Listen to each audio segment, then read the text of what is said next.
Check out FlipsideGaming.com for all your gaming needs. Use the promo code HEROES to save 10% on all orders over $10 and support the channel at the same time.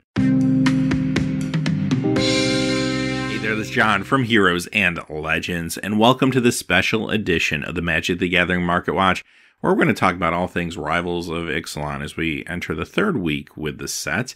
And we're going to just check in, see what cards are cold and losing value, what cards are hot right now going up in value. Hopefully help you make a decision if you're thinking about purchasing or maybe trading some singles. Quickly, before we get started though, just a really fast reminder, if you check out the description below, you'll find a few ways to help support what we do here at the channel, one of which is our Patreon page. You're also going to find some product links on Amazon. If you make any purchases on Amazon, once you go through that initial link, no matter what it is, we'll get a small percentage. And finally, Flipside Gaming still offering a promo code, of course, for our viewers. You can pick up Rivals there, among many, many other things, and hopefully save yourself some cash and support the channel at the same time. With that being said, let's get into it. We're going to start off with the top 10 Rivals cards that have lost value this week. Number 10, Trapjaw Tyrant, down 29 cents to $3.25. I like this card a lot, actually. I like the design. I feel like there's decent power behind it, especially for casual play, or maybe if you want to do Commander Dinosaurs or something like that. Unfortunately, when it comes to the standard environment, dinosaurs aren't really dipping into white. There were some teamer decks that were doing okay, and the Gruul dinosaur deck seems to be the one that's kind of emerging as maybe the top contender out of the different versions out there. So unfortunately, this card isn't really seeing play right now, and because of that, it's starting to lose value pretty aggressively. Number 9 is Plains, down 31 cents to 15 cents. So last week I mentioned that this basic land cycle was actually pretty hot. The art's beautiful on them, and because they're from a smaller set, they're a little harder to come by. So a lot of players were kind of scrambling the first couple of weeks to get copies of these to play with. Now, since then, a lot of packs have been cracked, and as you can imagine, you're going to see a pretty sharp downturn with most of these this week. Number 8 is Mountain, down 32 cents to 16 cents. And number 7 is Island, down 32 cents to 24 cents. Number 6, Direfleet Daredevil, down 35 cents to $4.70. I mentioned last week I was a little surprised when I saw this card going down in value because it is seeing a lot of standard play. I mean, showing up in all the popular decks right now, it feels like. It's in all of the various aggro decks. Your Mono Red, your Boros, your Rakdos. It's in a lot of mid-range decks. It's in Monsters. It's in Dinosaurs, among other places. So it's kind of showing up everywhere in various quantities. However, there are a couple things going against the card too, the reason it has declined. One of which being the fact that the card is a rare, not a mythic, which means there's a higher supply being injected rather quickly into the market right now. These first couple of weeks, a lot of packs are being cracked, and mythics have a better chance at holding on or trying to hold on to their value because supply is going to be a little bit lower when you're looking at rares, so supply is higher. So it's having trouble maintaining a price point because of that. And also the second reason is it was a little overpriced maybe during the pre-release time period, and it's coming down off of that somewhat too, because a lot of people were comparing it to Snapcaster. It's a cool card, but it's not Snapcaster. It's inspired by Snapcaster, but does something very, very different. Still a great card though, seeing tons of play. I would expect it to stabilize relatively quickly. Number 5, Awatli Radiant Champion, down 36 cents to $6.75. Unfortunately, Awatli never really got out of the gate as far as standard goes. The card is a little bit high variance when it comes to competitive formats like that because of the fact that you need a lot of creatures already on the battlefield for this card to be really great, and you might already be winning if that's the case. And beyond that, if you just came off a board sweep or something, this card is really bad for you. So because of that, I don't really see it crossing over into the competitive field. But I will say this, the reason it is still as high as it is, even though it is ticking down, is because of commander decks like Selesnya tokens. It actually could be pretty good in some of those builds. So if you're thinking of picking it up for something like that, I'd probably wait a few more weeks because I do think it continues to go down. Number 4 is Azora the Lawbringer, down 43 cents to $4.09. And this is a card, again, that isn't seeing a ton of play in standard, but it's seeing a little bit out of the sideboards and control decks or mirror matchups. Now, unfortunately, it's a very niche role, and it's probably not going to be more than 2 at the most when it comes to these cards in sideboards. So you can't expect this to have much of a price tag attached to it at this point. Again, it's kind of a fun commander card, a good casual card to mess around with. I love the fact that Azora is on a card lore-wise, so I think that's actually pretty sweet. But I don't really see it making too much of a splash in standard, unfortunately. Number 3, Journey to Eternity, down 44 cents to $3.25. I actually like this card a lot. Unfortunately, it doesn't feel like it has a place in this current meta, But I'm going to be watching this one for future metas, because I do feel like this could be a throw forward card that perhaps are teasing out some things that are yet to come with maybe reanimation strategies in these colors or something like that. Maybe we'll see something in Dominaria. Another high point of speculation this week after the Magic story we saw the other day is that we will be returning to Ravnica maybe sooner than later, perhaps this fall. If that's the case, maybe this plays well with like a new Golgari mechanic or something like that. Number 2, Blood Sun, down 59 cents to $5.99, and this is a card that reminds me in a lot of ways of Dire Fleet Daredevil because it is a rare, first off, and you know a lot of copies are being injected into the marketplace right now. Secondly, it was a card inspired by a famous card, in this case Blood Moon. Now, again, much like Dire Fleet and Snapcaster, this is not Blood Moon, but yes, it was inspired by it, and it's a unique card on its own that does some cool stuff. Now, unlike Dire Fleet, this has not seen a lot of competitive standard play or anything like that, or even modern play for that matter, but it has seen some legacy play as a 3-of in a sneak deck. So you have to kind of wonder if that's something that will be adapted by those deck lists going forward and kind of how it worked out, considering the deck actually finished pretty well. So there's a chance that this is starting to find a home. We'll have to kind of wait and see how the metagame digests that. But this is one of those cards that doesn't show up in decks like week 1, week 2, week 3 necessarily. This is something people kind of solve for sometimes weeks or months down the road and figure out, you know what, it actually works well with this card or this combo or this particular deck. So this is one to watch for the future more than anything. And number 1, Kumina Tyrant of Araska, down 68 cents to $20.99.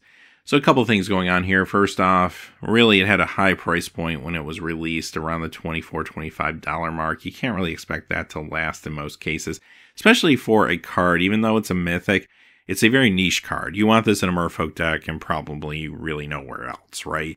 So it's not like a Scorpion God that's going to show up in tons of builds all the time. So you knew the price point was going to drop, and it's going to continue to drop.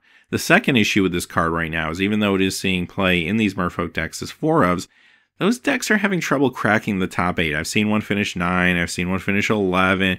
They're just kind of dancing around the top 8, but they are struggling to break in there with some of these real popular, strong decks like Vehicles, Mono Red Aggro. Actually, all the variants of Aggro seem pretty good. The Constrictor deck seems strong. There's still Grixis Control out there, or various control builds. We're also seeing Energy still hanging around, usually in Grixis colors.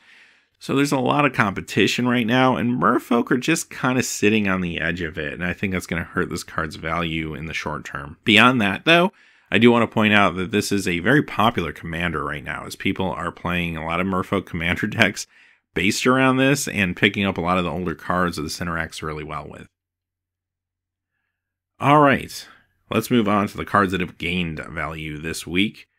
Coming in at number 10, and this could have been almost anything, Pitiless Plunder. Notice it's only up 2 cents to 20 cents. And this is normal. When you have a set that's being opened in mass quantities like this, you're not going to find necessarily a full 10 cards that are really doing a whole lot. So the first couple are just kind of outliers, basically. Number 9, Thunderherd Migration, up 2 cents to 24 cents. This uncommon is seeing standard play, and it's in the dinosaur decks, as you can imagine. It's actually pretty awesome. They're basically a rampant growth. Number 8, Swamp, is up 2 cents to 78 cents. This one actually went up a little bit this week. Number 7, Thrashing Brontodon, up 4 cents to 29 cents. Another uncommon seeing standard play, showing up in a lot of places, actually. As you can imagine, the dinosaur deck, because there's decks that will run this out of the board, sure, but there's also decks that will run it just out of the main, and dinosaurs can be one of them, because it's also a 3/4 dinosaur for 3, even if you ignore the effect, which maybe is a little more situational. So you will see it there. You'll see it in monster builds, sometimes even in aggro builds. It's been in like Sultai mid-range, kind of showing up all over the place. I think this is kind of a staple going forward for this meta and probably many to come. Number 6, Sky Marcher Aspirin, up 4 cents to 31 cents. Now, unlike a couple of the other uncommons we just talked about, this isn't seeing extensive standard play, but it is seeing a little bit of play, and it's in a deck that a lot of people were excited about a week ago, and that was Jim Davis's Azorius Aura deck. Basically a white weenie deck that has auras to just get the damage across faster. Now, a card like this probably made that deck possible, quite honestly. I don't think if this wasn't printed, you would see that deck. But week 2, unfortunately, we didn't see like any big performances with versions of that deck, at least not yet. So we'll have to kind of wait and see what happens ultimately with this card. But again, it is an uncommon, so don't expect it to really jump through the roof or anything like that. This is a card that's going to have an abundant supply, and even if the Aura's deck does well, it's still not going to have a huge demand on it. Number 5, Jade Light Ranger, up 12 cents to $11.99. This has just been an awesome utility card, and you can really see that because it's a rare that's climbing. It's not dropping this week, even if it is only going up 12 cents. This is a card that feels like it's just showing up anywhere and everywhere, basically. You're seeing it in energy builds, mid-range decks. It's in Constrictor decks, which are actually doing very, very well right now. Sometimes even Monsters decks running this. It just kind of shows up. It feels like if they're playing green, they're open to playing this. Number 4 is Akama Primal Calamity, up 41 cents to $7.99. Calamity. I love saying Calamity. So this card is going up this week mostly due to Commander Tribal Dinosaur. So some players built one with Ixalan, and now they're trying to get some of the key dinosaurs from the set into that deck.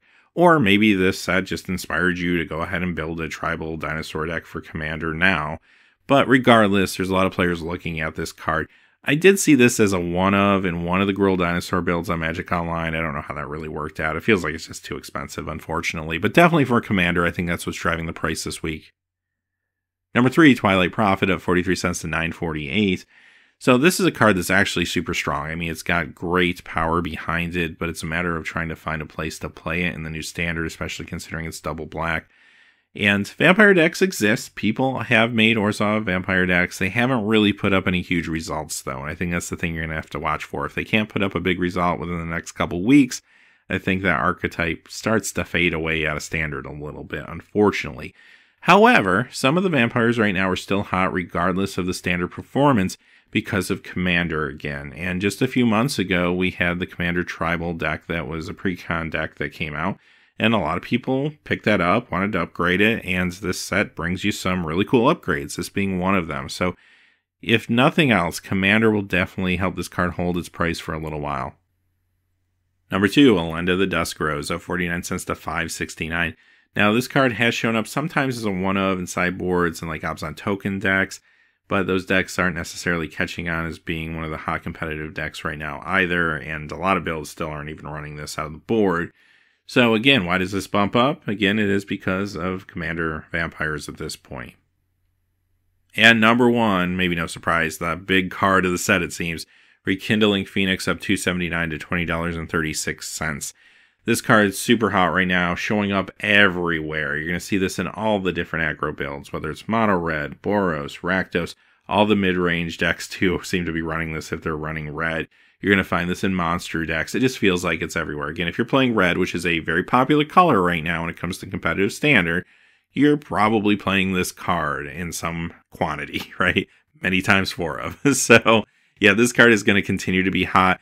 Again, it helps that it's a mythic, meaning even though packs are getting open at a high rate right now, it's not flooding the market as much as, say, a lot of the rares are. So it's still a little bit difficult to pick up sometimes, especially considering a lot of players are scrambling to pick up many copies of these for decks, not only for their current decks, but perhaps speculation for changes in the meta going forward or the next meta and what have you, because this is a card that probably will hang around. It's just that good.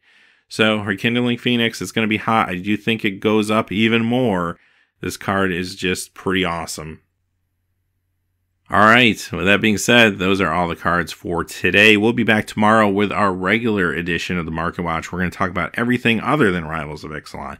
So until then, hey, thanks for watching. Please remember to like, subscribe, and have a great day. Hey, thanks for watching. This video is made possible by the generous support of viewers like you on Patreon. Check out the description below for links to our Patreon page as well as our Amazon affiliate store, where a small percentage of all sales will also help support the channel. Finally, if you haven't had a chance yet to subscribe, hit that subscribe button so you don't miss any new videos on Heroes and Legends. Talk to you again soon, and have a great day.